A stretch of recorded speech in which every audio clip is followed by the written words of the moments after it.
The First Lady and I have just traveled 8,000 miles around the globe to deliver a message to every citizen across this nation. America loves India. America respects India. And America will always be faithful and loyal friends to the Indian people. To the hundreds of thousands of everyday citizens who come out and line the streets in a stunning display of Indian culture and kindness, and to the 125,000 people in this great stadium today, thank you for the spectacular welcome to your magnificent country. You have done a great honor to the American people. Melania, my family, we will always remember this remarkable hospitality. We will remember it forever.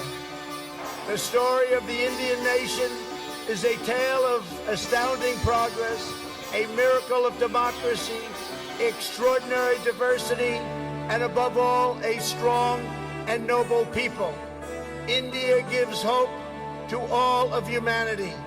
In just 70 years, India has become an economic giant, the largest democracy ever to exist, and one of the most amazing nations anywhere in the world. Since the turn of the century, India's economy has grown more than 6 times in size. In a single decade, India has lifted over 270 million people out of poverty.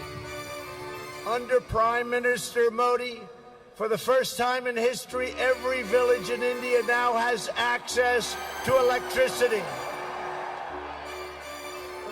India's rise as a prosperous and independent nation is an example to every nation all over the world and one of the most outstanding achievements of our century.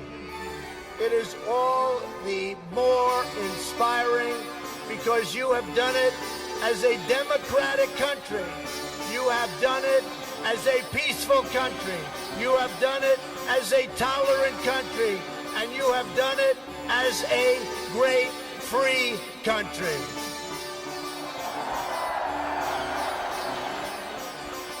There is all the difference in the world between a nation that seeks power through coercion, intimidation, and aggression, and a nation that rises by setting its people free and unleashing them to chase their dreams, and that is India. This is why India's accomplishment over the last 70 years is completely unrivaled no matter where you go. It is your faith in the strength of a free society, your confidence in your own people, your trust in your own citizens, and your respect for the dignity of every person that makes the United States and India such a natural, beautiful, enduring friendship. While our nations have many differences, they are both defined and propelled by a fundamental truth, the truth that all of us are blessed with divine light and every person is endowed with a sacred soul. As the great religious teacher Swami Vivekananda once said, the moment I stand in reverence before every human being and see God in him, that moment I am free. In America and in India, we know that we are all born for a higher purpose, to reach toward our fullest potential, to work toward excellence and perfection, and to give all glory to God. Powered by this spirit, Indians and Americans are always striving to be greater. Our people are always seeking to be better. And so our nations have become thriving centers of culture and commerce and civilization, giving light and vitality to all of the world. India is a country that proudly embraces freedom, liberty, individual rights, the rule of law, and the dignity of every human being.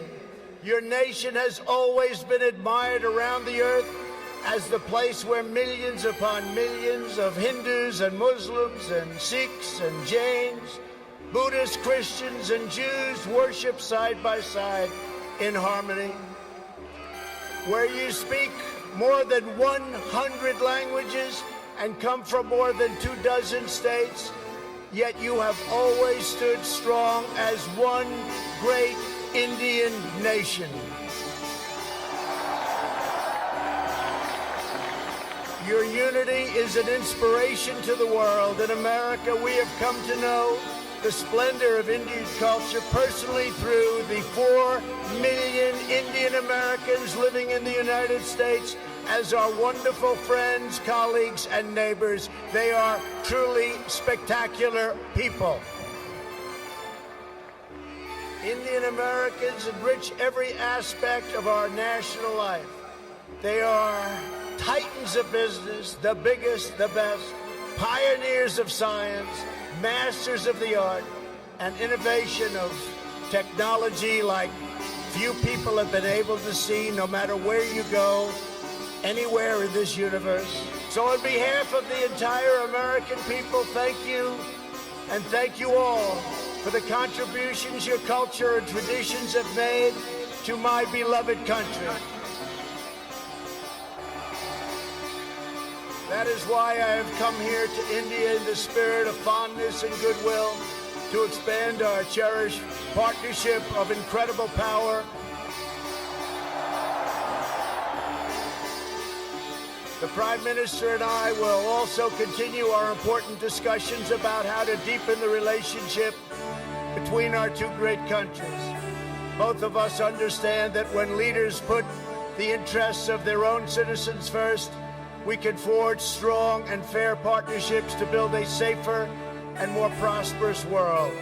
And I am pleased to announce that tomorrow our representatives will sign deals to sell over $3 billion in the absolute finest state-of-the-art military helicopters and other equipment to the Indian Armed Forces.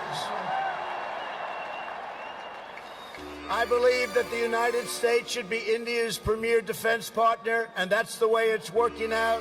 Together we will defend our sovereignty, security, and protect a free and open Indo-Pacific region for our children and for many, many generations to come.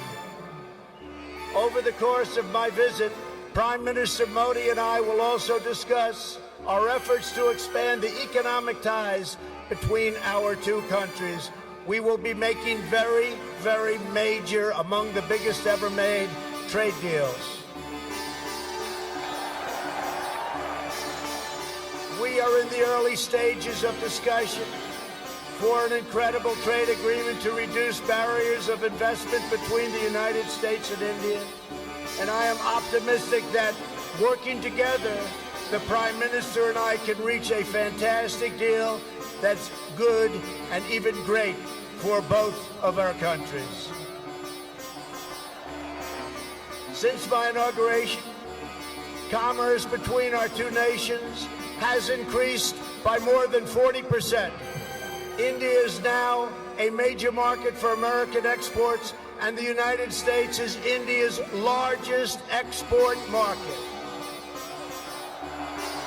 This nation is blessed with many treasures, from the sacred banks of the Ganges to the Golden Temple and the Jama Masjid.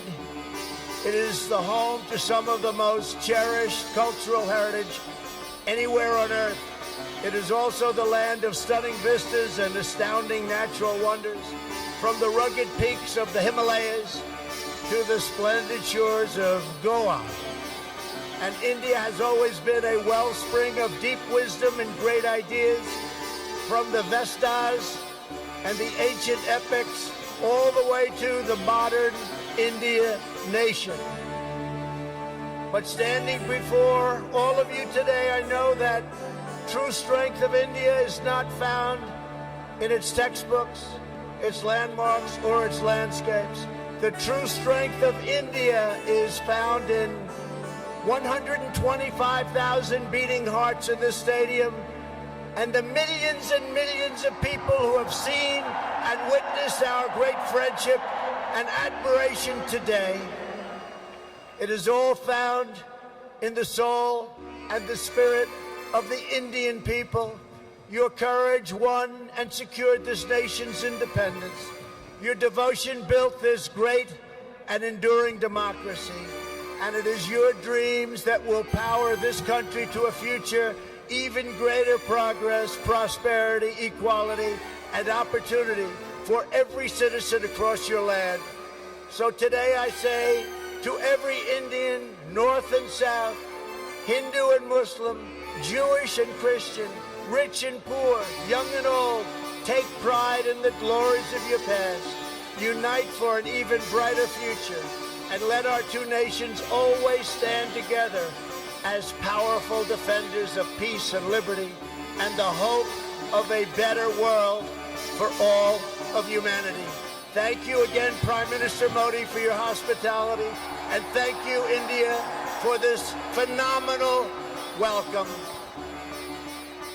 I want to just leave by saying, God bless India.